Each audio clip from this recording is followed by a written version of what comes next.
text 4950? Huh? 30 is on the board.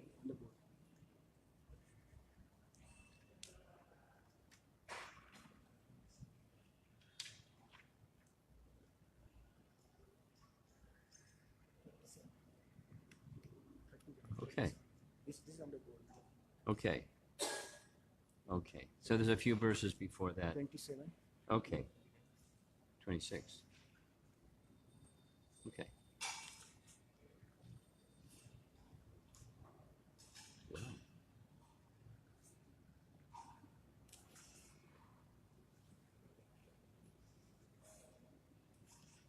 Okay. Munaya Ochoho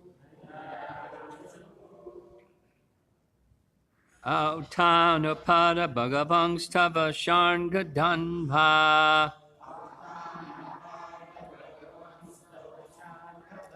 Devakshyanotva Vanatarti Haro Vipakshan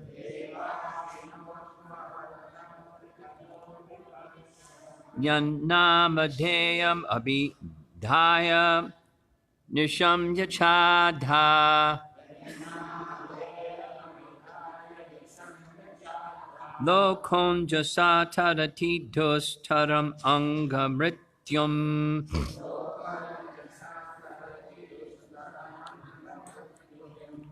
Otanapada Bhagavangstava Sharngadanva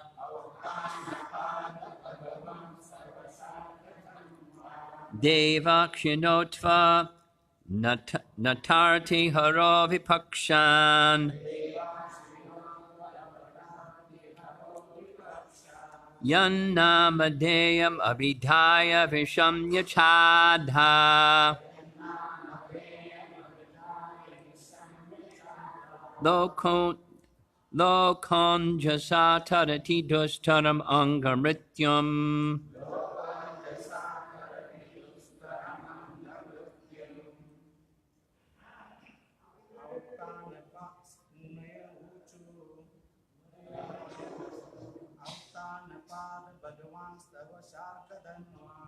Otanapada Bhagavangstava Sharngadanva Devakshyanotva Tarti Haro Vipakshan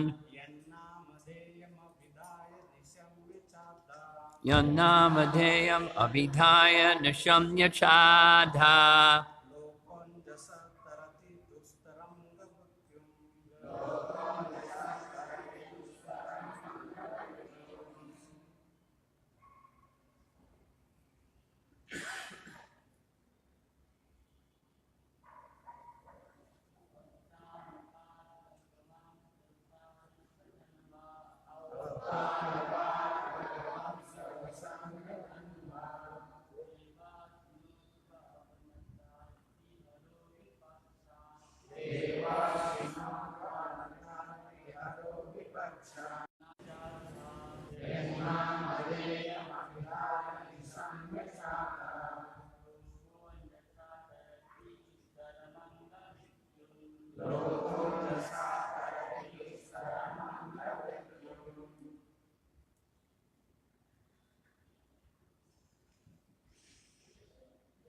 Ladies, come on. One, at least.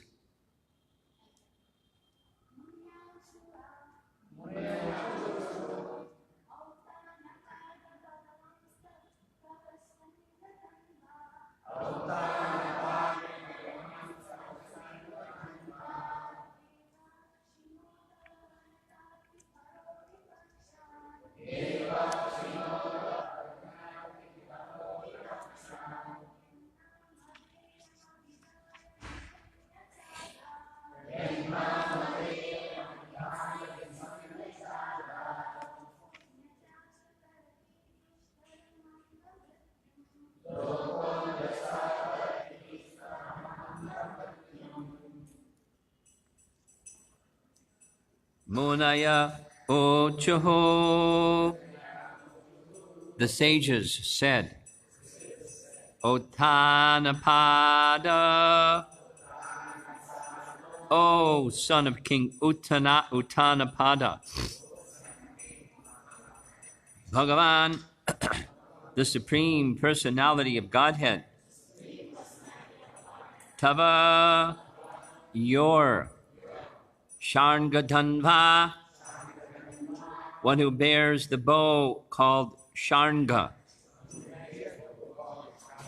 Devaha, the Lord, Kinotu, may he kill, Avananta, of the surrendered soul, Arti, the distresses, Haraha, who removes, Vipakshan, enemies, Yat, whose, Namadheyam,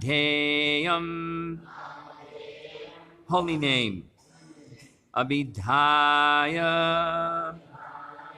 uttering, Nishamya, hearing, Cha, also, Adha, immediately, Lokaha, persons, Anjasa, fully, Tarati, overcome, Dustaram, insurmountable, Anga, O Dhruva, Mrityum, death. Now I'm going to go back, before reading the translation, I'm going to go back to where there's no purports, because I assume that's where I'm supposed to start. Starting in the purport, and that's the end of the chapter. Text 20. The remaining yakshas who, somehow or other, were not killed, had their limbs cut to pieces by the arrows of the great warrior Dhruva Maharaj. Thus they began to flee, just as elephants flee when defeated by a lion. Text 21. Dhruva Maharaj, the best of human beings, observed that in that great battlefield no one, not one, of the opposing soldiers was left standing with proper weapons.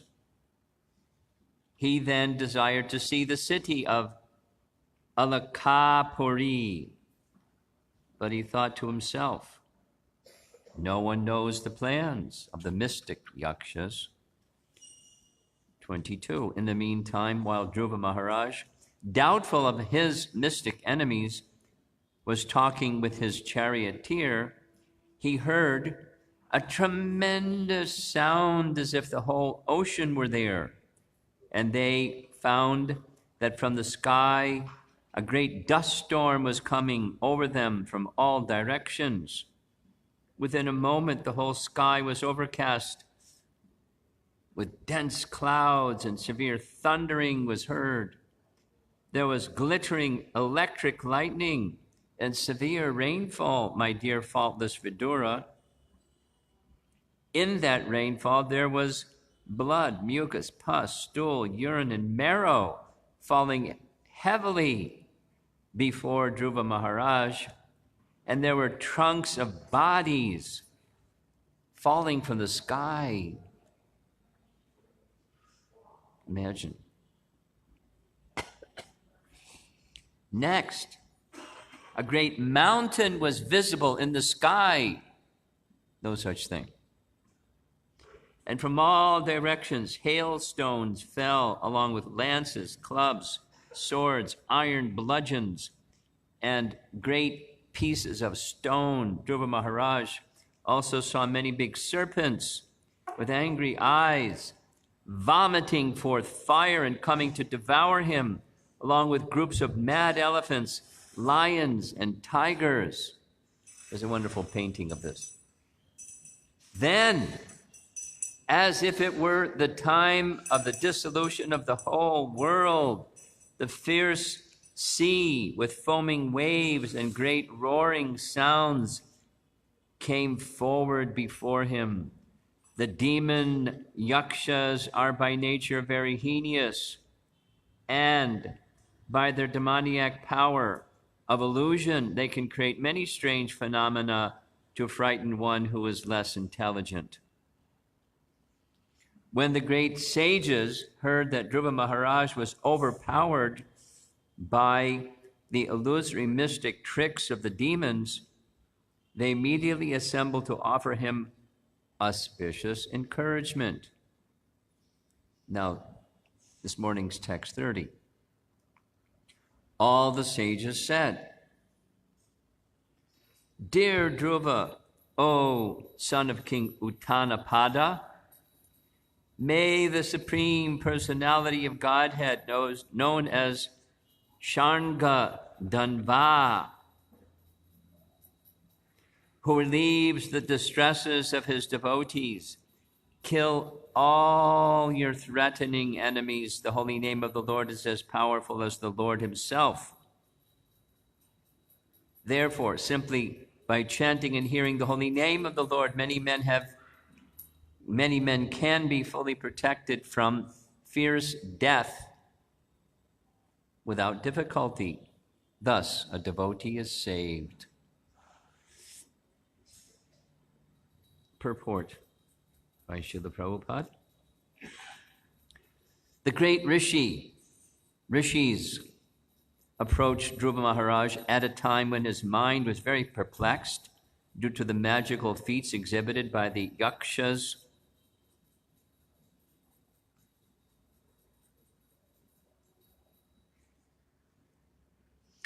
A devotee is always protected by the Supreme Personality of Godhead.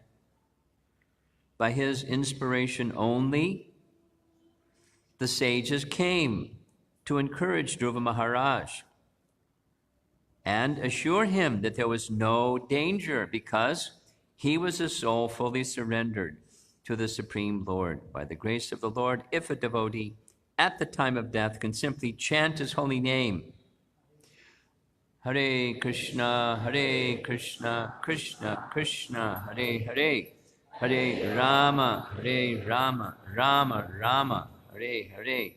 Simply by chanting this Maha Mantra, he immediately surpasses the great ocean of the material sky and enters the spiritual sky. He never has to come back for repetition of birth and death.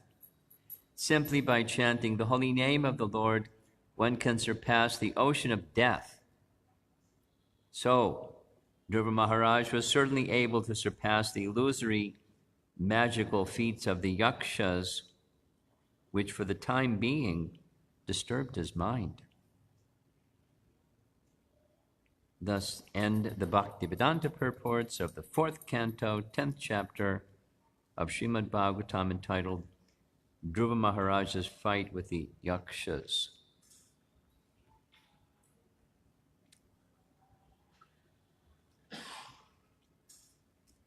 Is everyone, well, a little background on the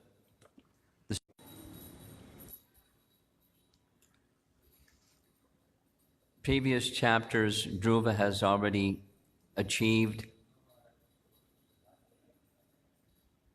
darshan of Lord Vishnu and the benediction of Lord Vishnu, that after ruling his father's kingdom for some long number of 60,000 years, or whatever the number is, he would then go back to Godhead. Dhruva was wanting to go back to Godhead. But because two things, previously he had desired the kingdom and that desire was being fulfilled, but also the personality of Godhead, Vishnu, wanted the world, and his father, Uttanapada, wanted to do what his son did, achieve spiritual perfection like his son did. And so Dhruva ruled. So then The yakshas were being defeated, they disappeared, they have mystic powers. So yakshas, they're a very interesting group of people. They're beyond human, but they're not divine either. It's not easy to understand the yakshas, so I can't say too definitively about them. Besides, they're worshippers of Kuvera. They're under Kuvera's protection, and they have mystic powers, and they can use them at will.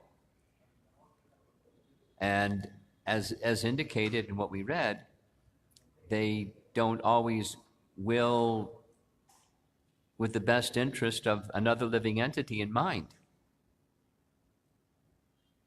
You know, people that have power and their hearts are not pure, they can misuse that power.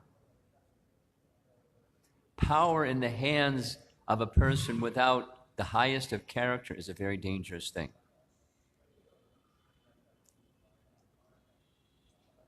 Just like in the world, I mean, not only India, but in the world, technology is very powerful. Yes? Hey, Bangalore is a place of technology. And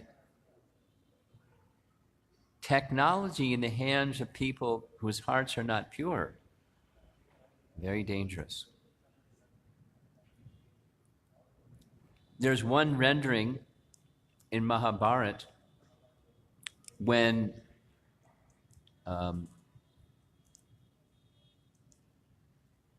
see if I can remember. Some of you may have to help me.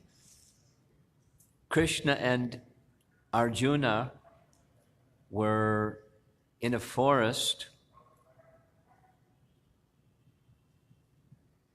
Mayadanava was hiding in the forest, and there was some attempt. Indra was trying to protect him, and so the Agni wanted some herbs that were in the forest, so every time Agni tried to take the herbs from the forest, Indra would stop it.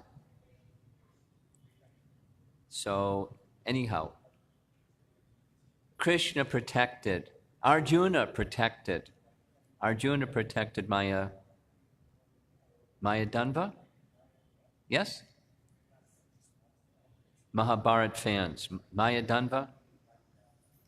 He had mystic power. So he came before Arjuna after he was protected.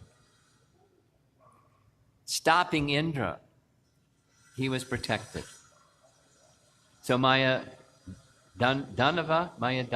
came before Arjuna, fell at his feet, and said, I want to reciprocate. You saved my life. I want to do something for you. Now, there's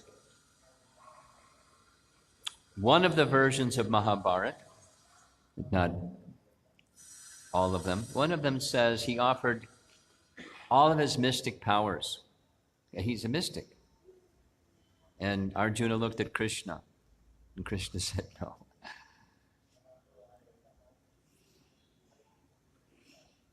That aren't necessarily good. Krishna said no. But I want to do something. Because now Arjuna's heart is not impure, but something that's very, very powerful has the potential of corrupting even a good person. Now, not Arjuna. You know this nice passage from Ramayana? After Ram takes this vow that he'll kill all the yakshas in the forest that are harassing the sages. Yes? And Sita speaks to Ram, saying, I'm in anxiety. What's that? Even a good person can become corrupted. And she gives three ways that a good person can become corrupted: by falsity, by coveting the wife of another man, or by power. And she says, your word is unbreakable. And I know you have no interest in coveting another woman. But your bow and arrow, you've taken a vow to kill the yakshas, to kill the rakshasas in the forest. But you're on this, position of being in the forest, not in the position of a king, like a mendicant. You're carrying a bow and you're carrying arrows. And power can corrupt. And she tells this story. It's very interesting. Indra started to get nervous. There was one sage in the forest that was becoming very, very powerful, and he thought, oh, maybe he wants to take over my kingdom. So he came disguised as a worldly king, carrying a sword. He found the sage in the forest. He requested the sage, can you hold the sword for me? I'm in the forest. I don't need it right now. And I'll come back. Just keep it for safekeeping. Sure. Some service to a king. So keeping his word, he kept the sword with him whenever he went to take a bath or to gather herbs and berries and things in the forest. And then one fine day, just from holding that sword, he misused the sword and hurt somebody or killed somebody. I forget the detail.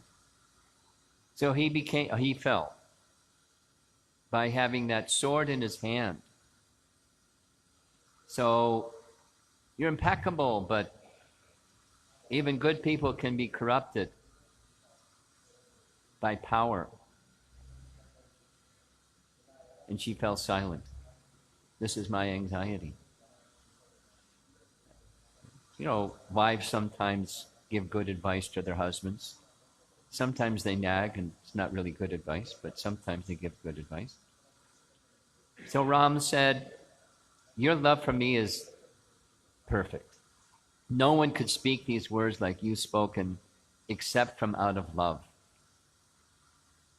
And although it's true that I'm in the forest, I'm the son of Dasrath, and it's the duty of the royal order to give protection to the brahmanas, and I've already given my word. So it's within the codes of Dharma. I've given my word. I will give you my word. I will never use this sword or my bow and arrows other than in keeping with Dharma. You trust my word, there's my word. I will not break my word. So she became peaceful. Now, yakshas have power. And, IT people have power. And there's people in this world that have the fruits of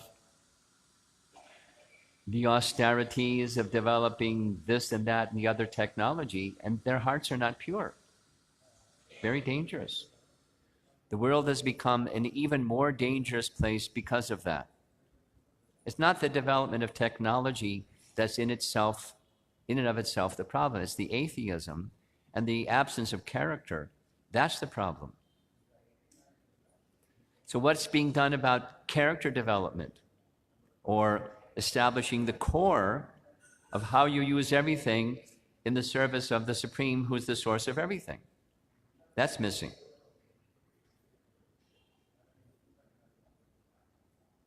That's a problem. It's a Kali Yuga problem. Now this is Satya Yuga, and it's a problem. Advance in Kali Yuga, and it's a bigger problem.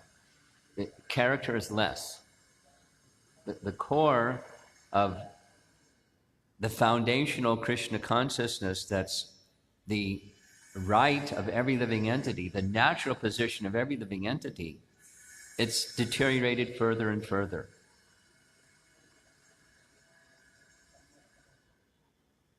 Prayinal payushak shabya kalavasmin yugejana manda samanda matayo manda bhagya yupadruta.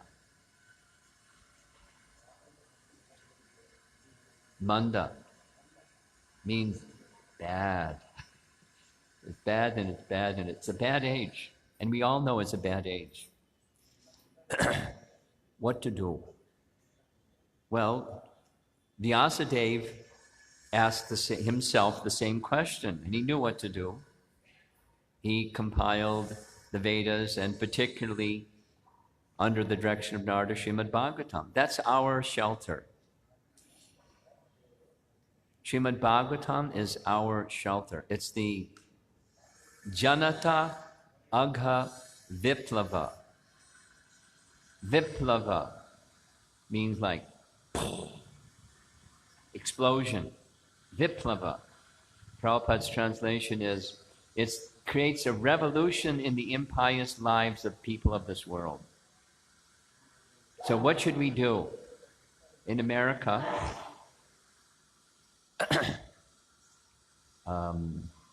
right in a temple program, conducting a seminar, one high school girl, initiated devotee, she's 16. I believe she's a disciple of Jayapataka Maharaj. She's really like very sharp Vaishnavi. So during questions answers, it's relevant to this topic. She said, what to do about gun violence? You know, there's gun violence. Maybe it's not so much reported in India. It's whenever there is a gun violence incident, it's all over the news in America. It's really bad. It's really out of control. So she was sharing, I want to do something. And I imagine it's true here in India as it is in the West. Young people are very moved by what's called social activism or political activism. They want to get involved and stop bad things, environmental bad things, and violence bad things, and abuse bad things, and bad things. Cause social activism, it's called, and political activism. So she has that I want to do something spirit. And then this is in class, question answer. Should I do those things or not? So my answer is sharing with all of you also. Some of you are young, and you know what I'm talking about because young people are concerned about these things. And then some of you are parents, and you have children that are concerned about these things. And some of you are part of a community, and we're of one spiritual family. So how do you respond to something like this? I said, supposing this gun violence movement is successful, and the government puts into effect regulations that reduce the abuse of guns. What's the root cause? The root cause is tamagun. Now, gun violence law or gun abuse law doesn't touch the modes of nature. It's going to come out some other way and come out some other way and come out some other way. If it's not in gun violence, it comes out some other way. That's no solution. Social activism, political activism is no solution without addressing the root. What's the root? Forgetfulness of Krishna. Isn't it? Bahir Mukha Jeev, in the language of Jiva Goswami, the root cause of material existence. Bahir, from the Nrsimha prayers. Bahir Nrsimha, Hridaye Nrsimha. Bahir, outside. Bahir Mukha Jeev, living entity turns their attention away from Krishna. That has to be corrected. And if that's not corrected, you have no solution. You have the modes of ignorance and the modes of passion going rampant. More and more so as Kali Yuga progresses. what to do. So I was speaking, you know the root problem. You can go to these people and help them understand what the root problem is. Maybe you'll find somebody that gets it. Maybe you won't. But you're a Vaishnavi. You know the root cause. So connect with these people that are concerned about the political and social cause thing, and then share the transcendental root. She said, I get it.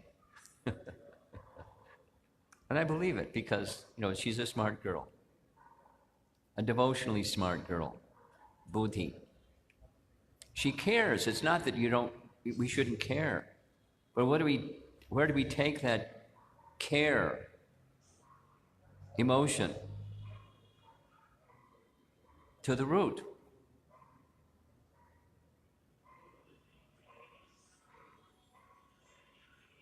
It's a dark age. In a world, a universe of darkness, it's the dark age in that universe of darkness. It's not nice and it doesn't get better.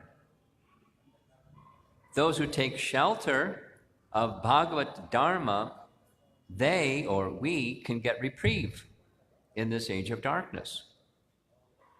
And Srimad Bhagavatam already mentioned Bhagavad Arka, this wonderful verse in Canto 1, Chapter 3, towards the end. In this age of Kali, after Krishna has left at the end of Dwarapa Yuga, where will the principles of religion take shelter? That's one of the 6 questions in Canto 1, Chapter 1. The answer is Srimad Bhagavatam. It's poetry. The poetry says, after the sun sets, which way is west and which way is east? Who knows? That's west? Okay. So then over there is east. So after the sun sets on the western horizon, shortly after, the moon may rise on the eastern horizon. And so the sun setting of Krishna's departure in Dwarapa Yuga, shortly thereafter, the moon, as brilliant as the sun, Srimad Bhagavatam, has appeared. Beautiful poetry. And the moon is not as brilliant as the sun, but Srimad Bhagavatam is as brilliant as Krishna. The auspiciousness by Krishna's presence is taken care of by the presence of the Srimad Bhagavatam. In this inauspicious, dark, Manda Samanda Matayo Kali Yuga, Srimad Bhagavatam needs to be widely propagated. And while the sun is very bright, it can be very hot, scorching, burning. But the moon is very cool and soothing, as brilliant as the sun and as cooling as the moon. That's Srimad Bhagavatam. And I'm going to end shortly. This is Canto 4. Right in this verse, the conclusion of this Dhruva Maharaj chapter is emphasis on the chanting of the name.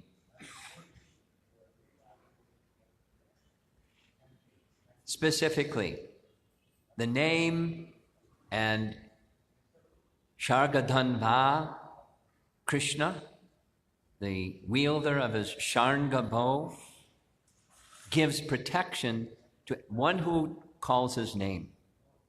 They're saying it's very gentle.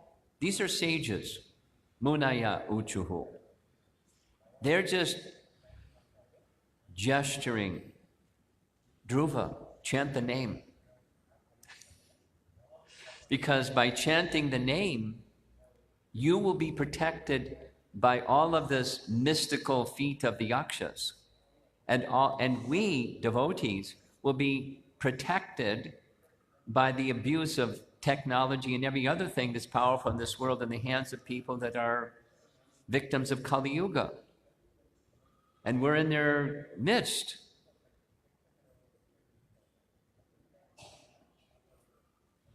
if your light's on, you know very well, not just, the roads in Bangalore are terrible and all kinds of other things that you can complain about. All the noise of the construction and air pollution and, all of those things are, they're unhealthy and unwholesome and, not nice. But far more dangerous is technology in the hands of people that have no character. That's big dangerous. And they don't want character either. They want power. Divine and Demoniac chapter, Bhagavad Gita. What to do? Propagate Srimad Bhagavatam and propagate the holy name. Go to the root. You may be involved in something that is helping people develop character and control their anger and their violence and their abusiveness and those kinds of things. But without the root, it's no solution. We're not exactly being part of the problem. We're not part of the solution either. Devotees are very important people in this world. Brahmana Vaishnavas are very important people in this world. According to first canto Bhagavatam, again and again and again and again and again, emphasis is laid in Prabhupada's purports, the necessity of having such population in the world for the upliftment of people in general. One concluding remark. I think it's profound that Chaitanya Mahaprabhu, his inauguration of the Yuga Dharma, because that's one of his purposes in making his appearances, it was time for the Yuga Dharma, the beginning of Kali Yuga. So he performed that function of establishing the Yuga Dharma. Harir Nama, Harir Nama, Harir Nama Eva Kevalam. Kalo Nasteva, Nasteva, Nasteva Gatiranyata. He did that function. But the function has its root in Srimad Bhagavatam. There was criticism by the Smartas that this is a new religion. Nimai is ruining Hindu Dharma. Who ever heard of this? Well, the authority for it is very clear. Again and again and again and again in Srimad Bhagavatam. The authority is very clear. And of all the authorities within the Vedas, consult Jiva Goswami's Tattva Sandarbha, the superlative authority, the topmost pramana, is Srimad Bhagavatam. Amongst the Aparushaya Shabda Pramana, the Srimad Bhagavatam is topmost. Very, very clearly laid out. And in this authority, Srimad Bhagavatam, the name, right here, right in this verse, is for this age. It's the Yuga Dharma for this age, the authority of it. This is Satya Yuga. And the name is important in Satya Yuga. The sages are calling upon Dhruva to chant the name. Same in Satya Yuga. Dhruva previously was told by Narada Muni, chant the name. Om Namo Bhagavate Vasudevaya. It's not only a Kali Yuga thing, but in Kali Yuga, the other options are depleted and depleted and depleted in terms of efficacy. Doesn't mean that we don't do those things. Yagyas, last night, we do yagyas. Deity worship, we do deity worship. Meditation, we do meditation. And meditation is upon the holy name, and deity worship is accompanied with the chanting of the holy name. And sacrifice is accompanied with chanting of the holy name. It's the chanting of the holy name. In Bhakti Sandarbha, Jiva Goswami says, any one of the 9 processes, but they must be accompanied by the name. And it's like big section. And he knows what the doubters say, and he brings up, he doesn't hide it. He says, doubters will say this, and he defeats it on the strength of the authority of Scripture. We must chant the holy name. Not just chant the holy name, take shelter of the holy name. So Dhruva became perplexed. We may, if Dhruva can become perplexed, what about us? He saw this mystic thing of the yakshas, etc., etc.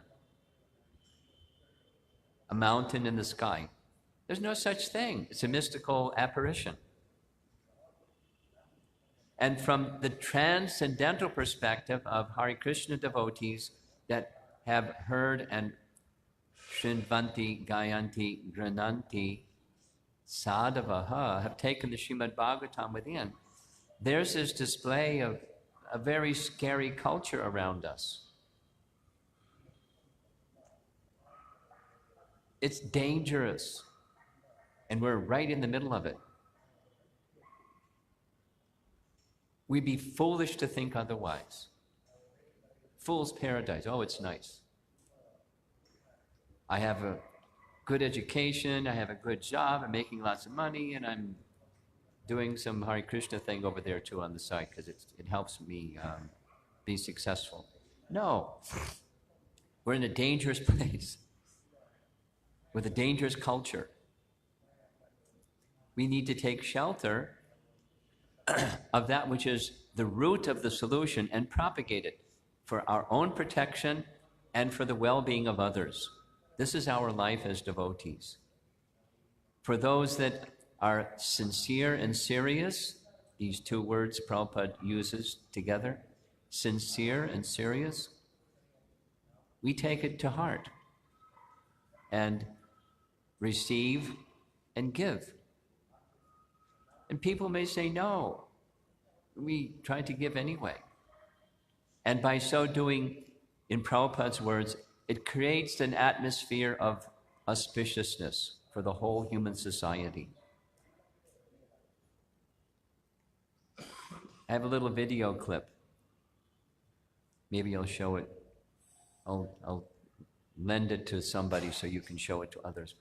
This is Prabhupada in the Henry Street, Brooklyn Temple, 1972 or 3, something like that.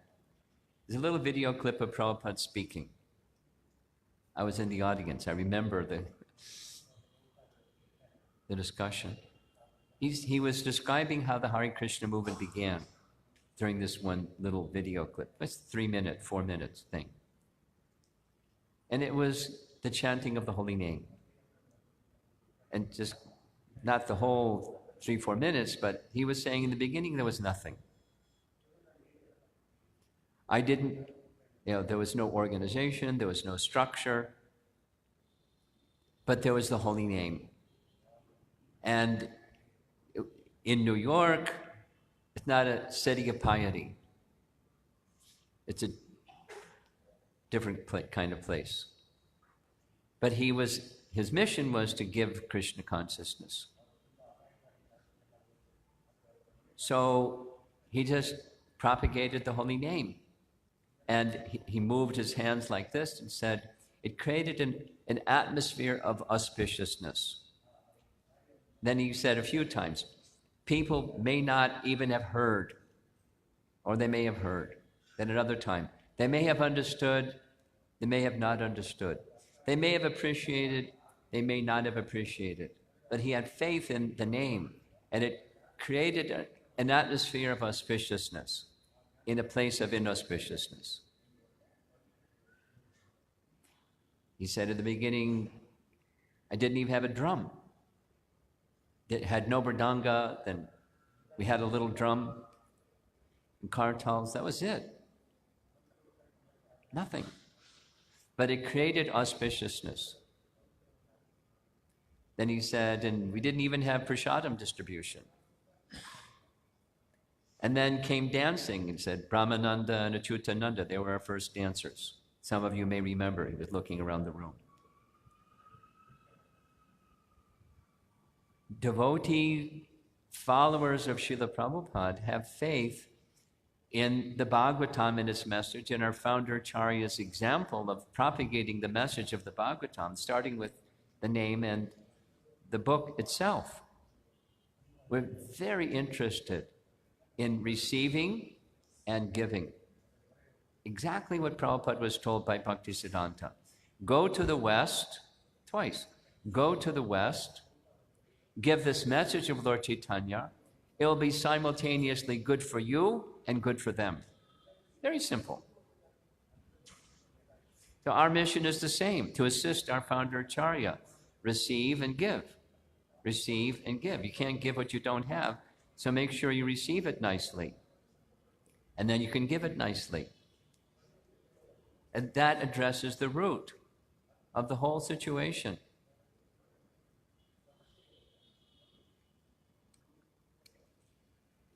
That's the advice of the sages to Dhruva. Dhruva, remember, you're a devotee. Dhruva, chant the name, and you'll be protected. Everything will be all right.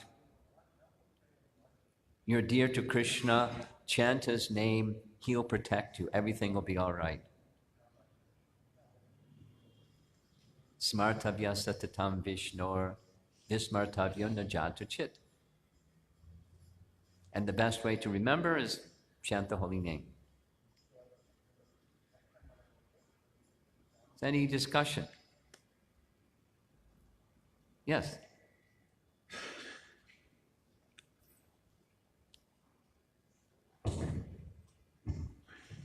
Right behind you. Just right behind you. Hand the microphone to right behind you. Thank you. Hare Krishna. Mr. Mary came, you talked about Iskcon 100 years. As Christian progresses, so the. I spoke about what? Iskcon 100 years. Iskcon, last time when I was here. Okay. Like, you were telling. Read Prabhupada's books. Yeah. So, like, so on one hand, we see that there is some. So we are not taking seriously the reading of Prabhupada books. On the other hand, we say 10,000 years of pilgrimage. So the dilution is happening. The sound is terrible. You do without the microphone. Let me hear you. You have a good voice, right? Yes. So speak loud. Not the whole thing. So the dilution is happening on one side. Louder. Dilution. No, I don't want everybody to hear, so speak louder. So last time I came Maharaj. No, not the whole thing. Just the last part, please. So 100 years. 100 years? Some people are reading, some people not reading. Now what? As the dilution is happening, how do we see that it is carried forward to 10,000 years? 10,000 years. You're greedy. If you do it nicely for how old are you? 30? 34. So supposing you live to be 84, another 50 years, you'll be around for Iskcon 100 plus. If you and others like you who are of similar age continue to do that, it's much more likely that we'll experience the 10,000 year break. Because this presentation that you're referring to that I made during my previous visit, there was a study of what helps to continue or not any organization that is started by a great spiritual leader. And it's rootedness in the teachings. So if you and others in the room that are of this generation age as you actually do it, that's a good groundwork for continuing. Now, it's Kali Yuga and anything could happen after 100 years. But lay the foundation carefully. Take it seriously. and encourage others to similarly take it seriously. And that's the best step today to help it for the next 10,000 years. Do it for the next 50. Starting, today and tomorrow, and the next day. There are, not just me, but there are many persons in the Hare Krishna movement that are taking that same message seriously, for their own spiritual elevation and the preservation of Iskcon, reading Prabhupada's books carefully. I mentioned it last night. Reading groups. Two personalities that I have relationships with that are really into this are Vaisheshika Prabhu and Keshava Bharati Maharaj. Keshava Bharati Maharaj shared with me, he has a reading group of, I don't know, it's at least 3,000 every day. Maybe it's 5,000 every day, whatever. I don't know how they do it technology-wise. But there's small groups and big groups and people that are really interested in getting the spiritual benefit, and just even for that reason alone, it helps preserve Iskcon, because there are lots of people that don't know what's in Prabhupada's books. And they come along and take part in Krishna consciousness, and they may even get initiated, and they still don't know what's in Prabhupada's books, and they feel entitlement to go this way, that way, and the other way, without really knowing the instructions of our founder Acharya, and it starts to fracture. That's what history shows. Splinter groups, it's called. There's one of them right here in Bangalore. And they're spending their tentacles all around the world, for your information. So, what's in Prabhupada's books? And so forth. So, continue. Take it seriously, receive and give. And, share with others. It's nice to share with others. You don't have to be like a, super sadhu. Just have to be one that likes reading Prabhupada's books with other devotees that like to read Prabhupada's books and try to understand it. And try to apply it in life and share with others. Very simple, very lovely. Anything else? Yeah. Maybe two questions. One is this pastime of Romapada. This seems to be very intriguing. Yes, it is. Like he's a perfected soul, and he committed an activity of killing many yamshas for just for one yamsha to kill his mother. So we are taught that as Vaishnavas, if we do commit mistakes, we have to have regret for it.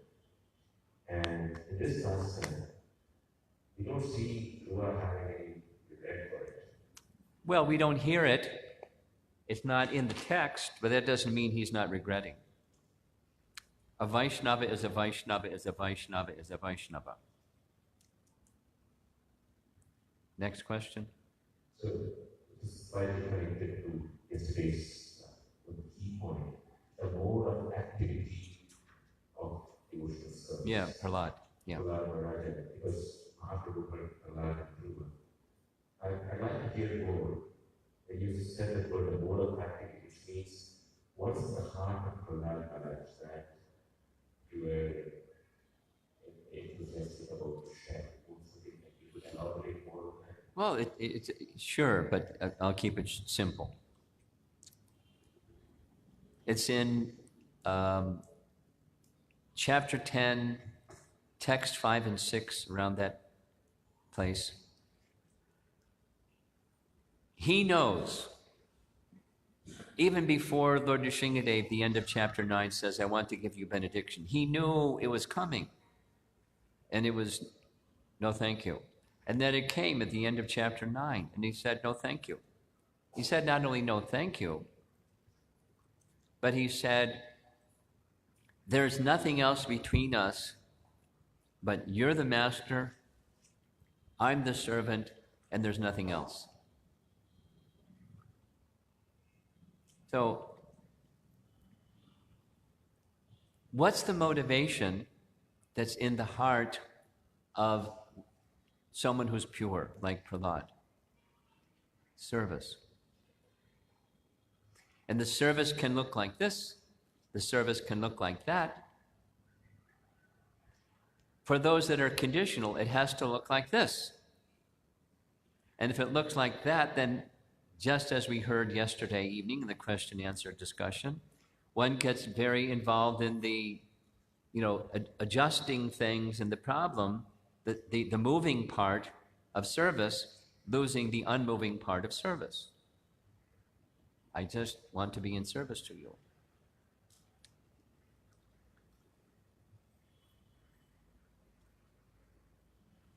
So that's the quality that Prahlad has. There's nothing else.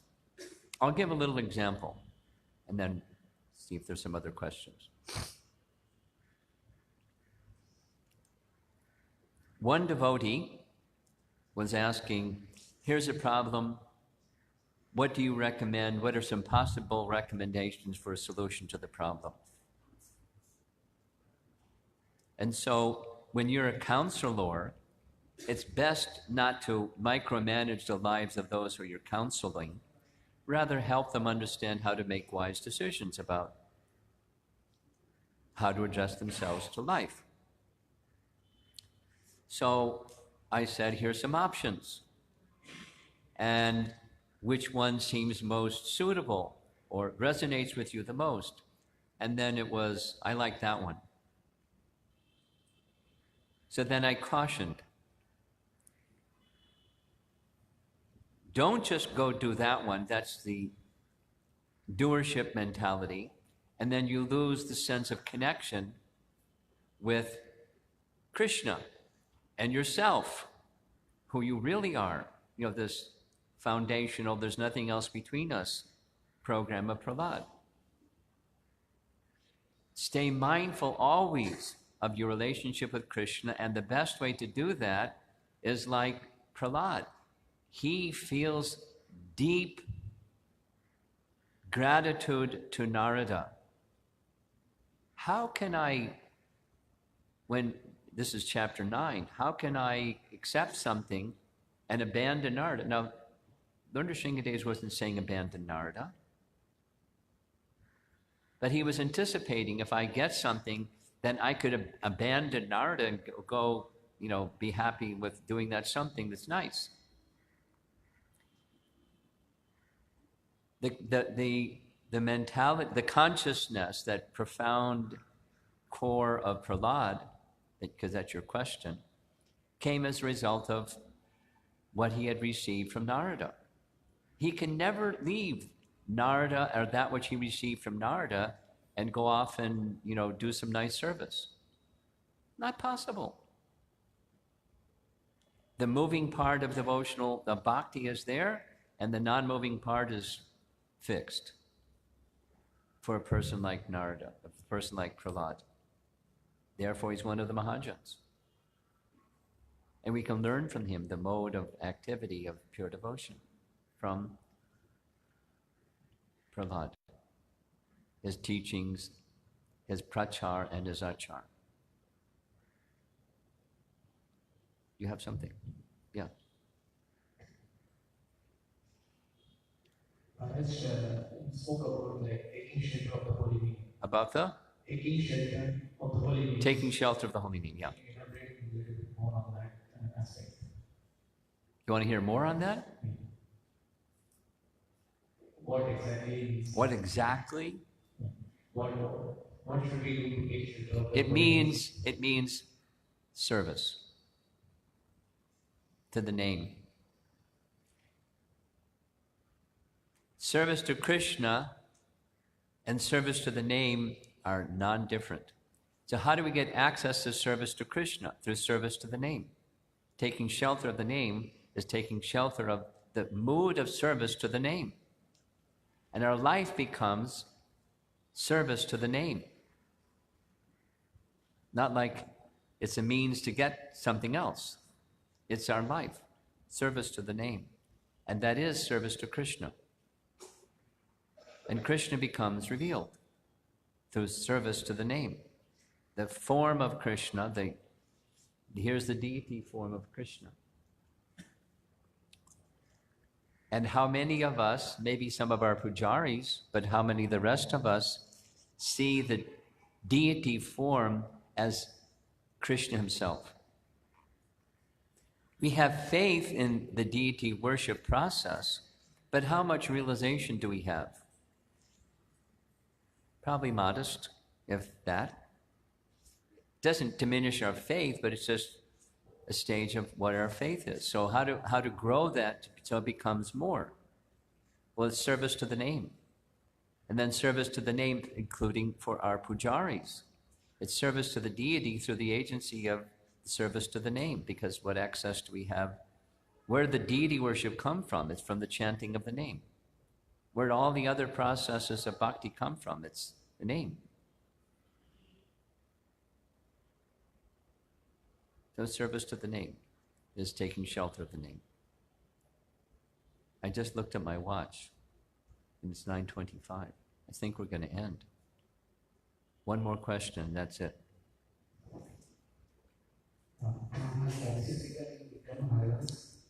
Which one? Gun violence. Gun violence. So if we go to the solution of If you go where? giving the solution of Krishna today, the root problem. So You have to do it expertly. You can't just like wave a banner and say, Krishna. So there are two possibilities. First is that they are not ready for Krishna. Second is that they are looking for the immediate solution to the immediate problem. So how do we do that? Yeah, it depends on the person, depends on you. There's no simple solution. But if your consciousness is, yes, it is a problem, and, not but, and the root of the problem needs to be addressed, otherwise you haven't solved the problem. If you have that conviction in your heart, then depending upon the audience, you can address the audience, the individual or groups of individuals or whatever.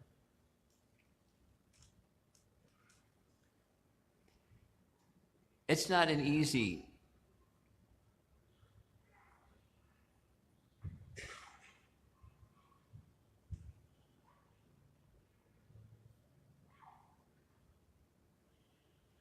take, McDonald's. I was shocked when I saw in the Delhi airport, this is, some number of years ago, a McDonald's in the Delhi airport. And just yesterday we were driving and passed by, a very prominent shopping area, and there's a McDonald's, and all kinds of people gathered around inside McDonald's doing where's this going?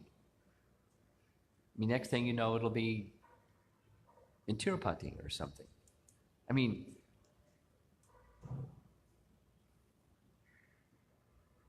so we have to do something. We can't just go throw a rock through the McDonald's window or something. I know somebody that did that. They got arrested. They threw a brick through a hamburger franchise place. They got arrested. It's not going to stop the hamburger franchise business.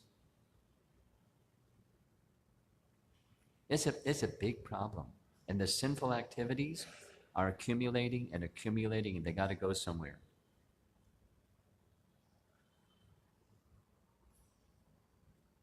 So we have concern, but we have to express that real concern with a real solution. So, my dear gun violence advocate, curbing gun violence advocate,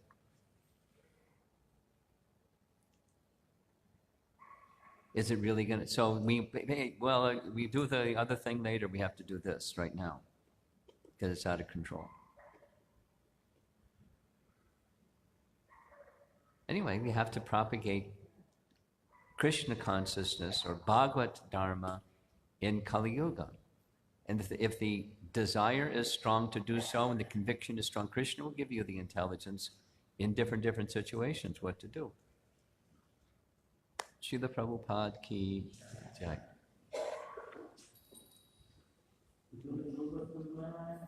Jai.